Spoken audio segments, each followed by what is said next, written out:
Hubhopper Originals. To start your podcast for free, log on to studio.hubhopper.com. Harassment at workplace, Savita.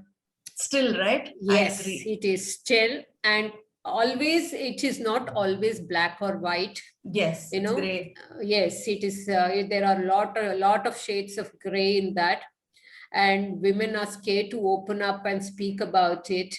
Yeah. Whether at the workplace or even once they are out of the workplace, they are scared to speak about it. Today, fortunately, many organizations have posh wing in the organization, Yes. but yet it is not spoken about. And as you're aware, there are many movies are also made on the subject matter. Yeah. I want the organizations to push that envelope hard and make it happen, where women can come confidently and speak about it.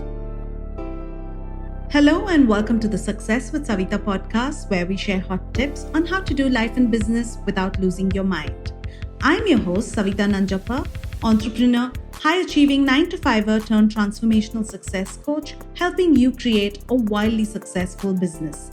Come hang out with me and other fabulous humans like you every week for stories and chats packed with a healthy dose of tips, resources, how-tos, and real talk. Side effects may include a happier and more confident you with each passing day.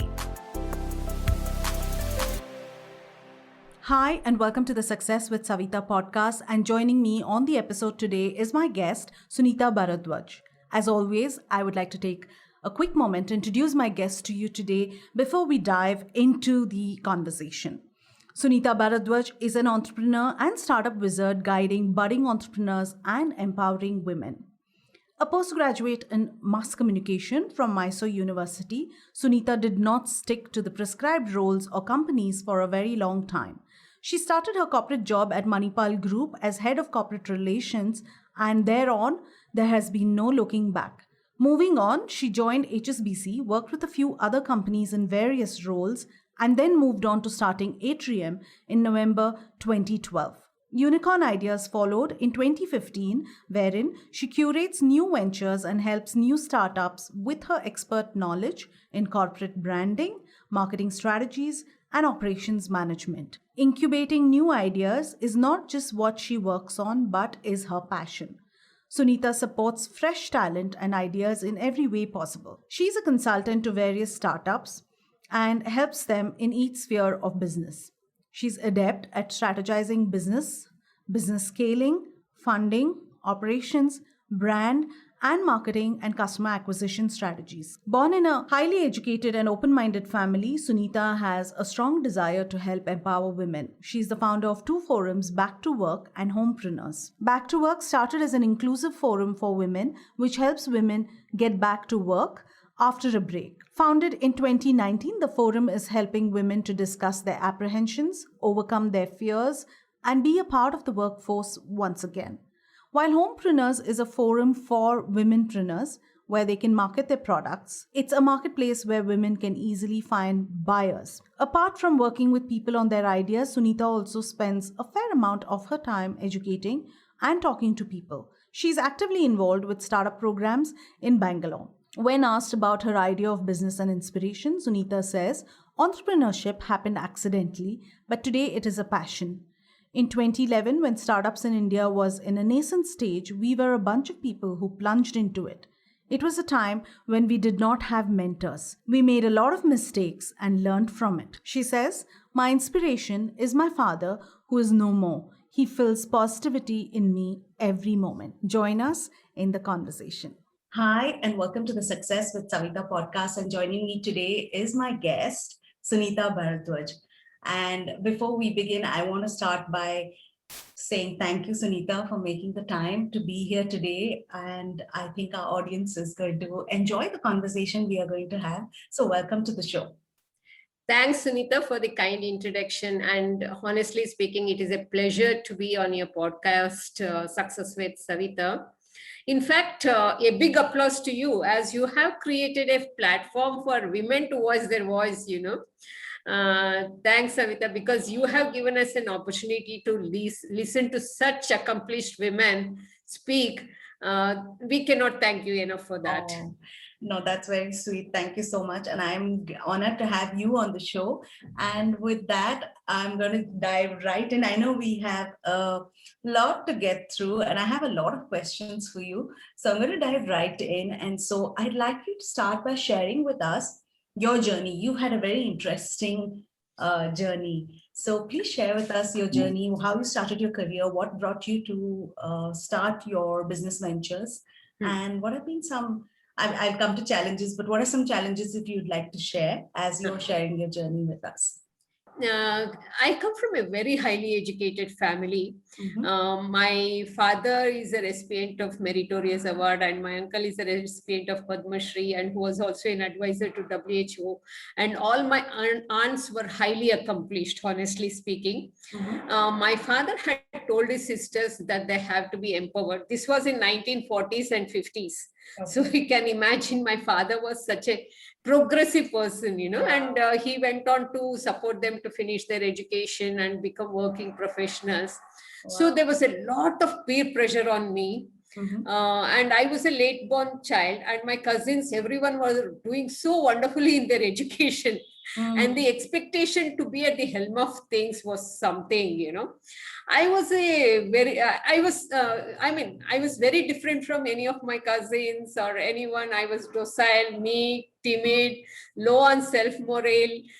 You call all the negative adjectives, it was housed in me, and I was not a shy person per se, but I would keep it to myself, and my best friends were books. Okay. Once I would get back from school, I would go to the nearest library to borrow books. And when I look back, I feel some of the very good authors who used to write children books have left a treasure for the younger generation, Yes. For me, that peer pressure was too much on me. And I used to stammer quite a bit till I was about 10 years. Okay. Even today, I take a little time to put my thoughts together and speak. Now, Okay. over the years, I have overcome it, Okay. and that low self-morale was mainly because I was below average looking. And my classmates were so beautiful, and I studied in the central school. Okay. And, but as I was growing up, and I was never used to mix with people. I used to go alone to the classroom. Recently, one of my batchmates said, you used to be the quietest girl in the class who used to come very quietly and exit very quietly, Yeah. And once I completed, but many things changed in my personality. Today, when my classmates look at me, they say, what you were and what you are today is two different personalities, Sure. And once I completed my education and became a career person, things changed a lot in me. My work was highly appreciated, and it gave me a lot of opportunity to take up many challenging roles. Okay. I made few conscious decisions once I got into the career. Okay. I made this decision of not getting segmented to one same industry. What happens is, many a time, if you start a career in certain segment, people grow in that same segment, Right. For me, I did not do that choice or decision, basically because I wanted to kind of understand each and every industry. I moved from healthcare industry to investment banking industry. Okay. The healthcare industry was really challenging because I didn't know ABCD of healthcare. I had joined as head of corporate relations, and we were the first corporate hospital in the state. And I was the youngest executive to head a business vertical in the organization. And but one thing, the best thing was, I was given the free hand to build my team. Out of the 22 member team, I had 20 were women. We were almost known like the women army team, Within 3 months of me joining, what happened is the organization's director walked into my cubicle and he said, tomorrow onwards, you'd be taking vendor management. And I had no idea what was vendor management was all about, or the taxes that would be applicable to the medical products. Because, Sunitha, in medical industry, the taxes are not uniform. Yeah. There are certain things which comes under life-saving equipment, life-saving devices, life-saving medication, etc. Okay. So the tax applicable would be different from the general taxes that is applicable for different products. Okay. So I had to do all this learning when when that responsibility was given. What happened is, when the director came and spoke to me about it, I did air it. He said, "You are going to learn it. Don't worry," he said, Probably he had more confidence in me rather than me having more confidence in that particular assignment, And I called up my father and I told him, they have asked me to do this. He said, "You should take up this challenge," My father was a very progressive person and who was always positive and encouraging. Right. I took up this challenge along with the corporate relations, which I was managing. Yeah. The only asset I had was, the drive I had was that I should learn. Yeah. And I was hungry for challenges at the time. Probably my career made it to everything that had lost it on in my education. And I was in the decision-making committee. Again, what happened is, I was the youngest executive in the committee, and many felt a kid is there in the committee. To break that jinx, I had to prove my worth, and it wasn't easy. As you said, the challenges. It was the biggest challenge in my career, where I had to prove my worth, because I didn't wanted anybody to say a kid is sitting in the committee, decision-making committee, Right. So the first thing what struck everyone was, I take care of my team well, in the organization, and everybody was talking about it. Sunitha's team is the happiest team. They have no complaints about their line manager or whatever. And one thing I would like to add here, employees are the organization's assets, Savita. And it's important every organization and every line manager treats their team members well. When that happens, everything will fall in place, because many a time we see that employees quitting the job. It is mainly not because of the job or the work they quit. It is mainly because how they are treated. Absolutely, I agree. So it's very important we treat our team members as the assets and the soul of the organization, and they are going to stand by us once we do that, True. And second, I was extremely customer centric. That kind of went well with everybody, and we had a lot of new customers coming in. We had new tie-ups, because what the organization's head felt was they were able to relate with me pretty well. Right. Once that happens, when somebody can relate to you and they feel that there is somebody, when we get it, and it is a service industry, right? And we have to build that one-to-one cord with them. Yes. It was very challenging, but I had, probably because I'm a very soft spoken, and also I kind of relate to people pretty easily. Right. So that made that happen. And third was, I was coming up with a lot of solutions for the problems, and that was evident in the decision-making committee. Yeah. And you will not believe, whatever they were having the apprehensions when I joined, it got erased maybe in 3 to 4 months. Wow. So you have to every time reinvent yourself. Wherever you go, whichever organization you work for, you have to reinvent yourself. You have to see that you achieve the goals of the organization, and you also have that vision of the organization. That's very important. Sure.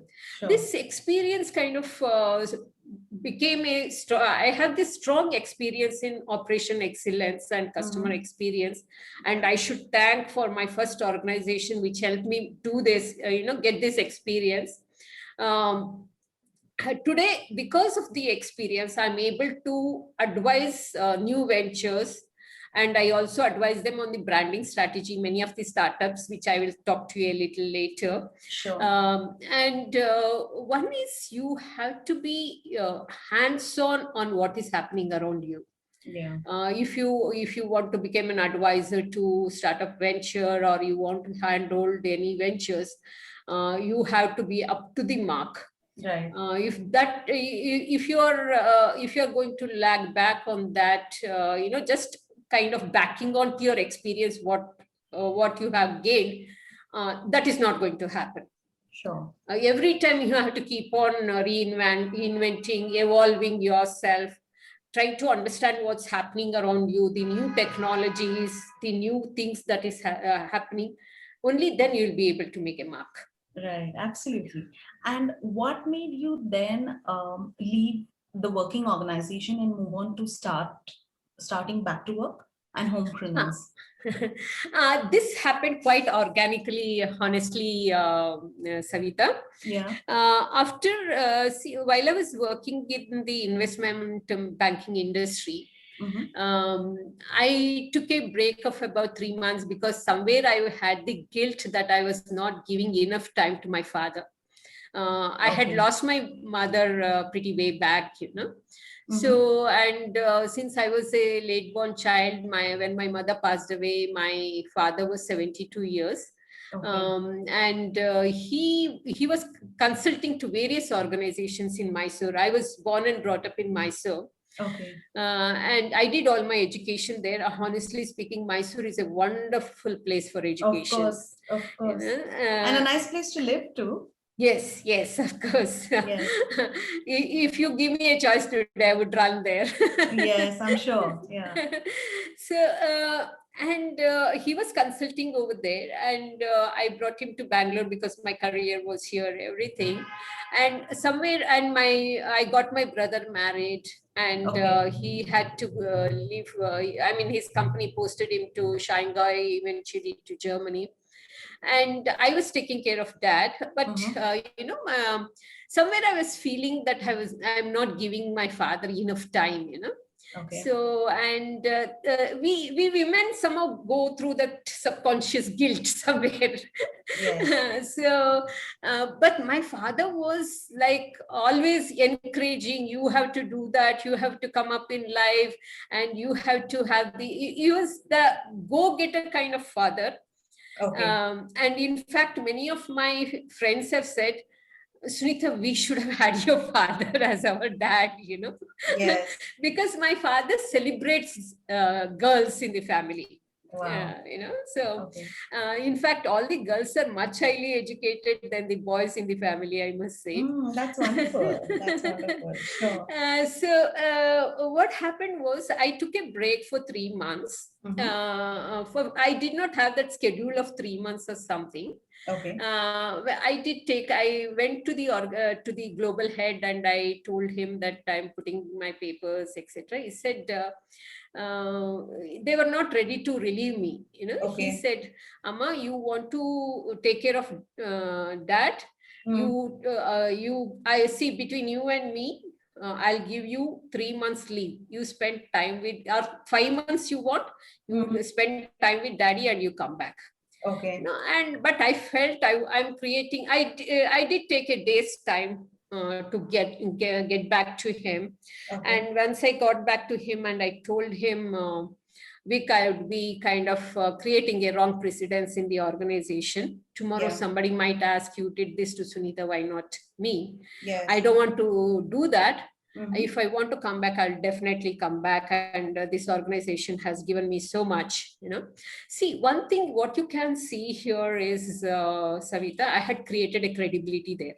Absolutely. Right? Yes. Otherwise, my global head would not have given me that offer. You can go for 3 to 5 months leave, which they don't do for anyone, right? That's true.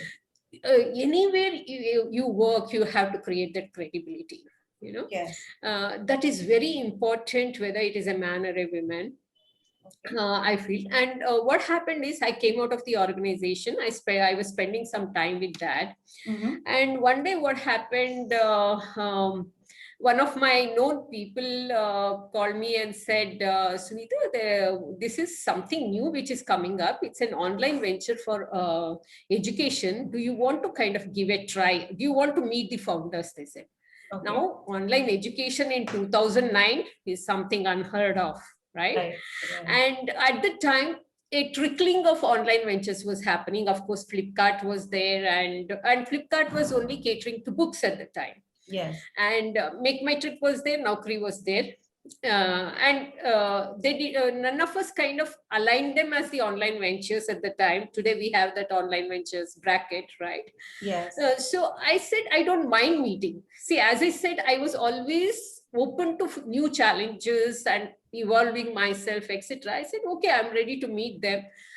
We met them in Cafe Coffee Day, and we had a long chat for about 2 hours or something.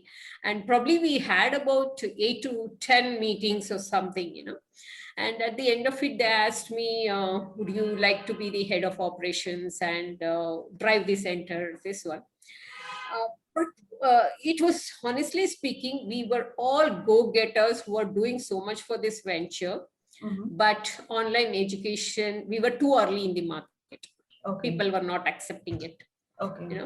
So it is what the lesson is, the market has to be ready for whatever you give to the market, Yes. That's one of the lessons what we learned. And since we had invested so much in the technology, what we did is we tried to divert it into skill development. Okay. With the minor changes in the platform. Okay. And we did get quite a few clientele, like big corporates, couple of them, etc. But we were not able to raise funds because venture capitalists were not, they had not heard this kind of a venture earlier.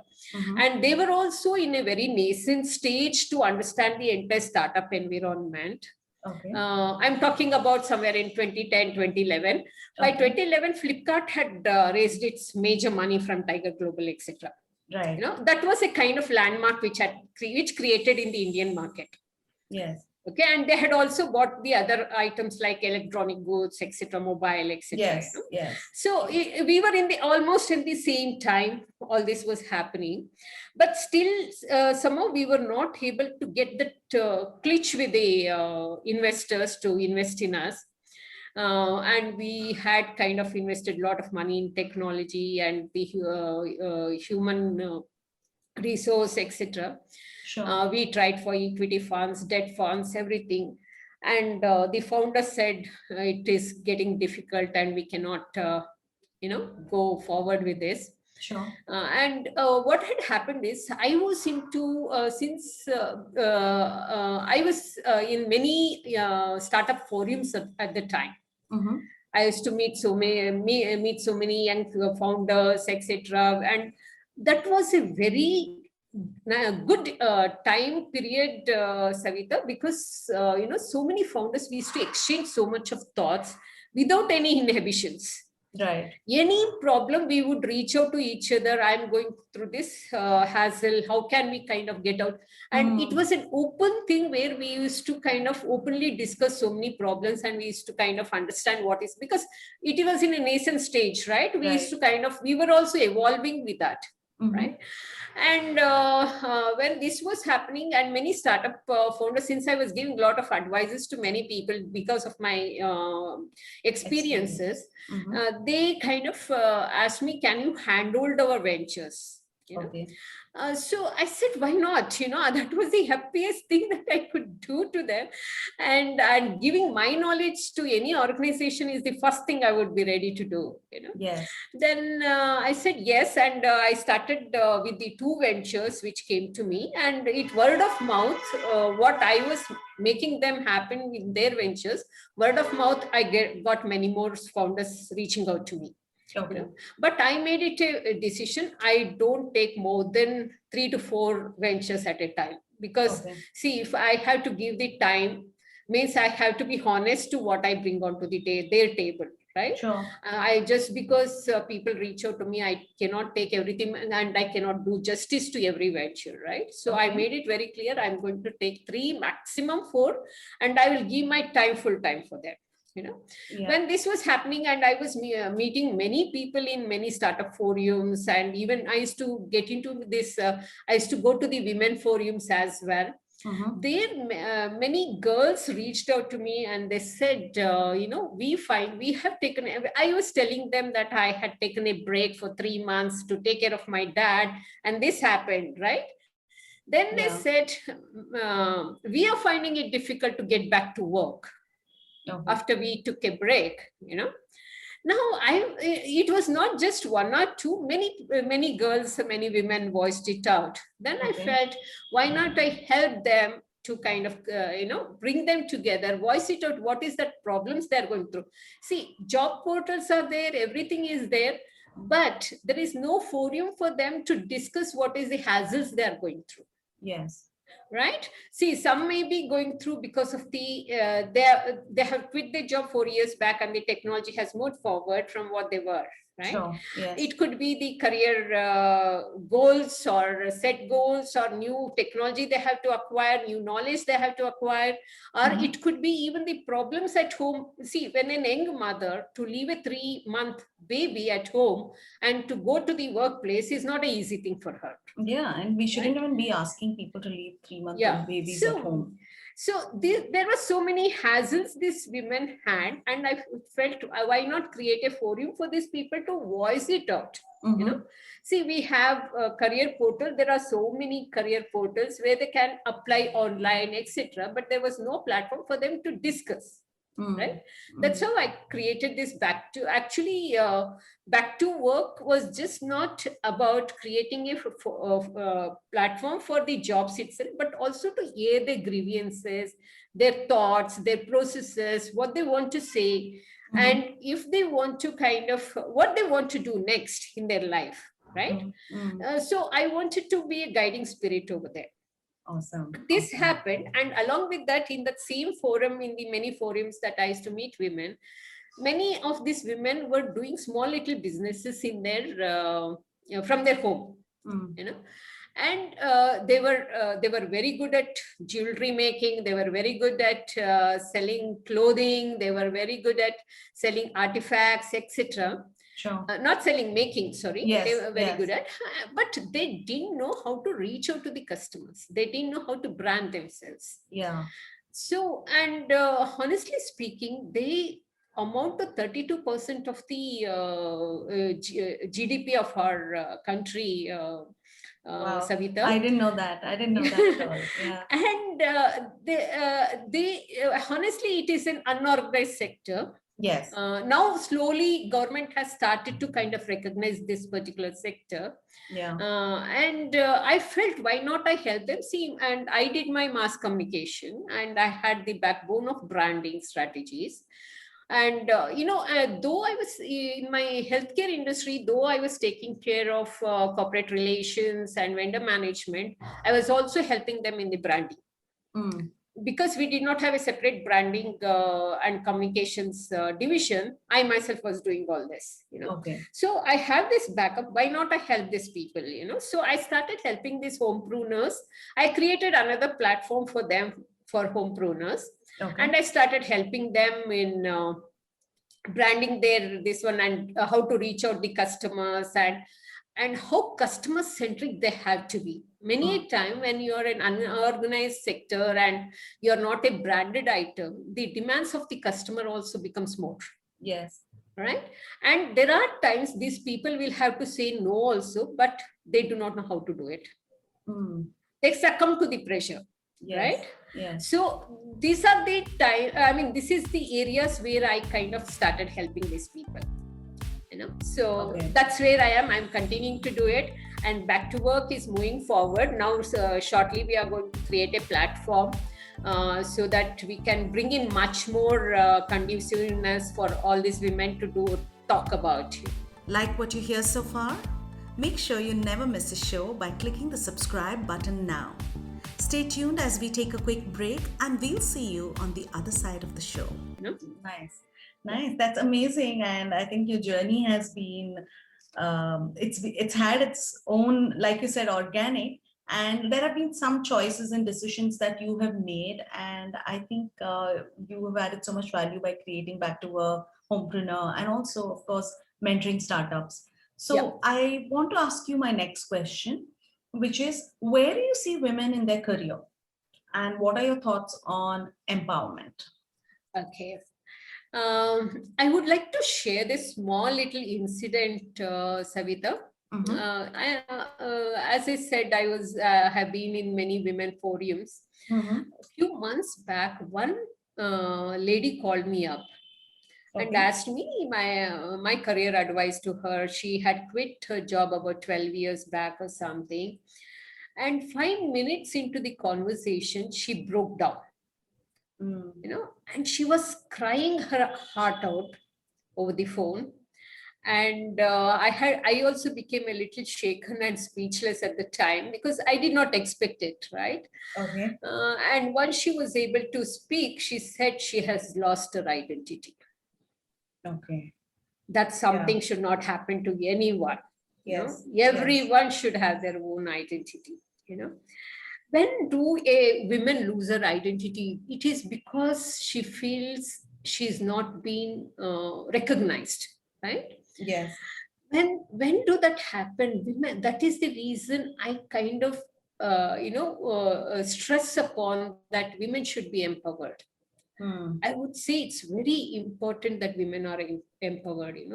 I will just give a small little example which we see in our everyday life. Yes. See, our maid who comes to work in our houses, she earns anywhere between rupees 15,000 to 20,000 per month, right? But it's her hard-earned money, and she decides how she is going to spend that money. Basically, she is the decision maker. Yes. Every woman should have that empowerment to make those decisions.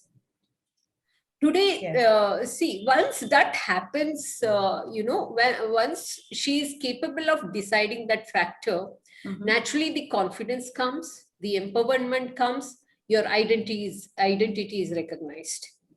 Right?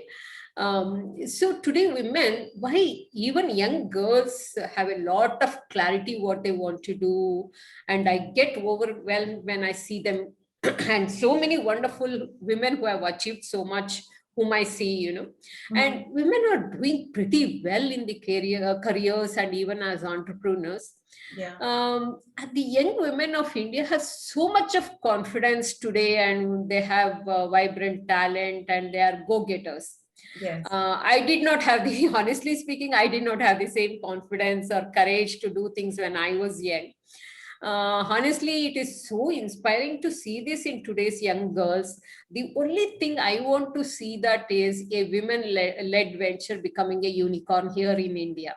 Wow. I'm looking forward to that. Yes to that, and I'm looking forward to that as well. So yeah, I mean, even when as much as I think that I was far more independent, my dream was also still only the corporate dream. I would not have had the guts to start my own business when I started in the late 90s.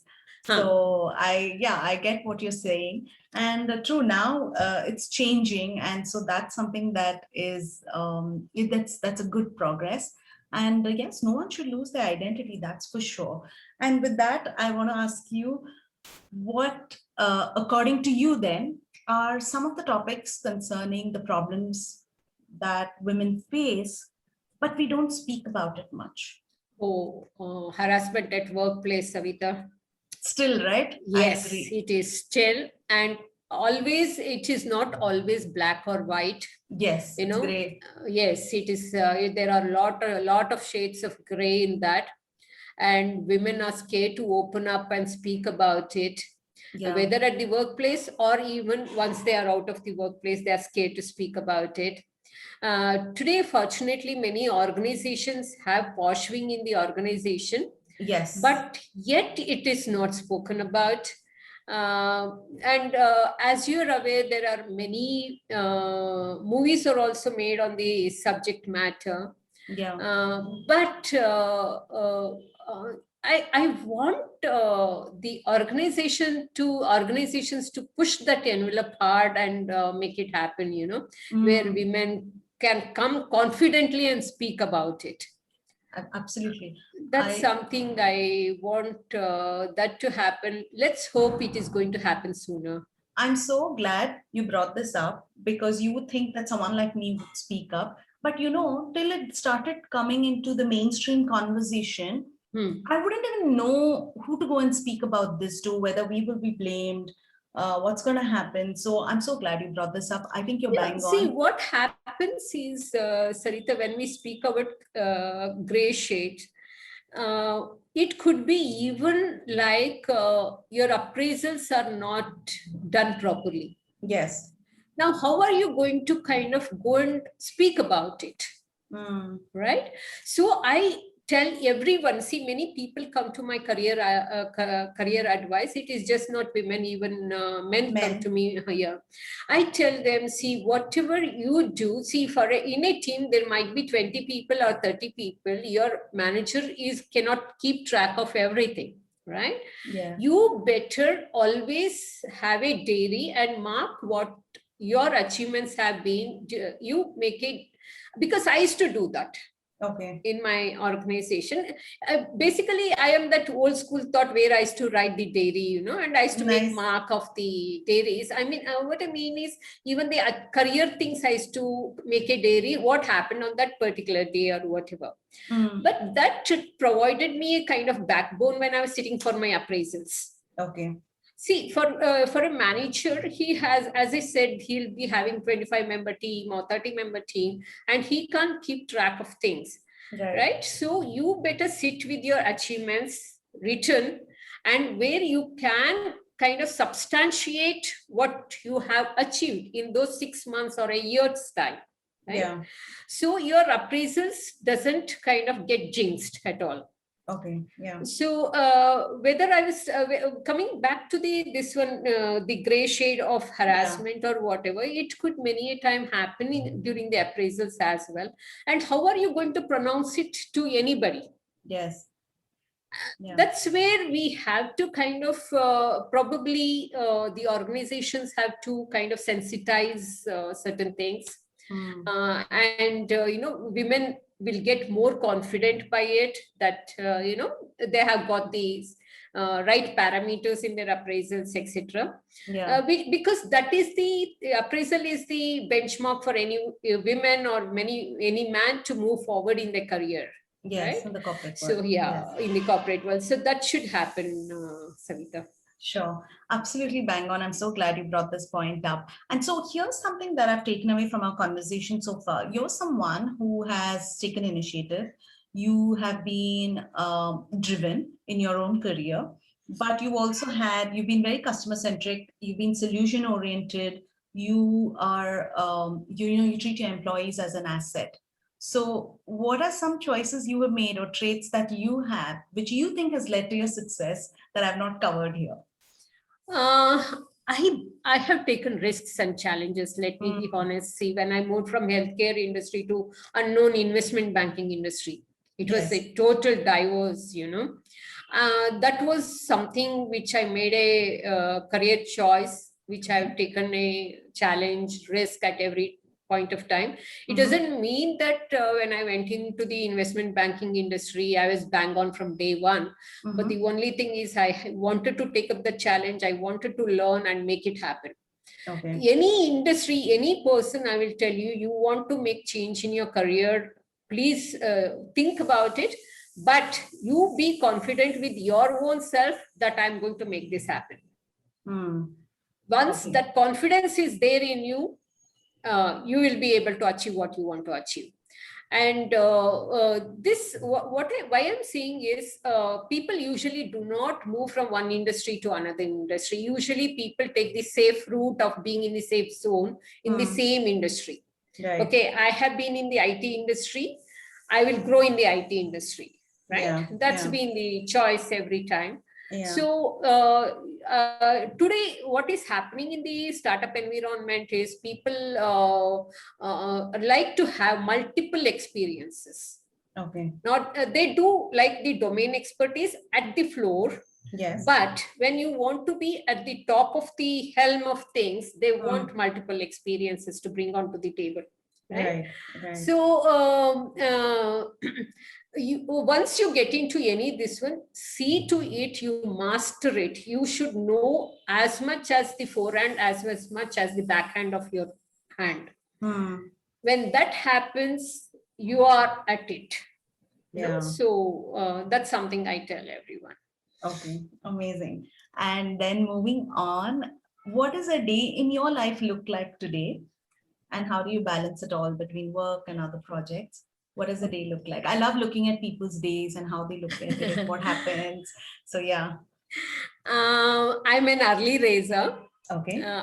My day starts at 4 a.m. And from 4 to 9 a.m. it's me time, Okay. and my maid comes early morning. She finishes off the work. I go to the gym and come back. So once I'm done with all this, by 9:30 is what I start my work. Morning is totally dedicated to official work. Since I also consult startup ventures, I segment my time for each venture. Okay. And I also have a dedicated time for BacktoWork and HomePreneurs as well. Okay. And post lunch after 3 or 4 p.m., I usually take calls. Okay. I avoid taking calls, any calls in the morning times, because that I schedule it only for my work. Okay. And evening 1 hour is scheduled to watch startup stories on ET Now and CNBC. This is something I do religiously and I have been doing for so many years. Oh, nice. I don't compromise on that. Wherever I am, I see to it I'm at home at 6 o'clock so that I catch up on the startup news. Amazing. In fact, I catch up on some videos of, or better to put it as, listen to panel discussion or one-to-one discussion or podcast while I cook. Cooking is my stress buster. Okay. So I switch on my mobile and I keep listening to all these talks. And weekends I definitely catch up on Netflix or other and other OTT channels. See, I enjoy watching movies, especially documentaries. Okay. Because I feel there is these documentaries give a lot of learning. And I enjoy watching all languages movies. I watch movies in Tamil, English, Telugu, Malayalam. So now I've started to learn Marathi as well, because Marathi has got the richness of stage theater, right? Yeah. So I have started to learn Marathi now. But English mainly, I watch a lot of documentary on Netflix. Awesome. That's lovely. I think you have it well balanced. And what is a mantra that you live by? Do you have one? And because some people have favorite mantras, what's yours if you have one?